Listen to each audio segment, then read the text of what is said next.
By the end of this video, you will know how to create a timetable in Notion.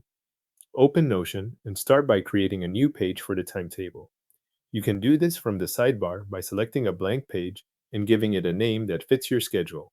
This page will hold the database and any views you want to use later, so it helps to keep the title clear and specific. Once the page is open, create a table database, click New, then choose the Table Database option. This gives you a structured layout where each row can represent one item in your schedule.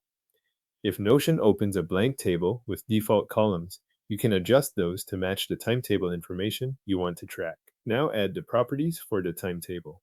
Set up fields such as activity, day, date, start time, end time, location, and category. These properties give each entry a consistent format and make it easier to sort or filter later. For example, activity can hold the name of a class or meeting, day can show the weekday, date can track the exact date, and the time fields can define when something begins and ends. Location and category help separate different types of plans. With the properties in place, begin adding your schedule. Click New to create an entry for each class, meeting, or activity. Fill in the relevant details for every row so the table reflects your timetable accurately. If something repeats during the week, add a separate entry for each occurrence so the schedule stays clear when you switch views. After the table has your activities, create a calendar view. Click the plus sign next to your current view, then select Calendar. This displays your timetable by date instead of by rows, which can help when you want to see how activities are spread across the week or month.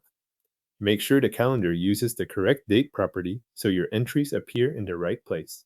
You can also create additional views if you want to organize the same timetable in different ways. Add a table view to return to the full database layout, a board view to group activities visually, or a list view for a more compact layout. These views all use the same data, so changing one entry updates it everywhere. To make the timetable more useful, organize it with filters, sorting, or grouping. You might filter by a specific day, sort by start time, or group by category to separate classes, meetings, and other activities.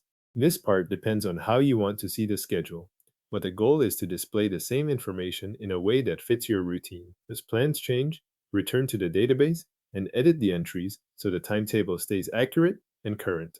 Your Notion timetable is now created and organized with the views and details you need.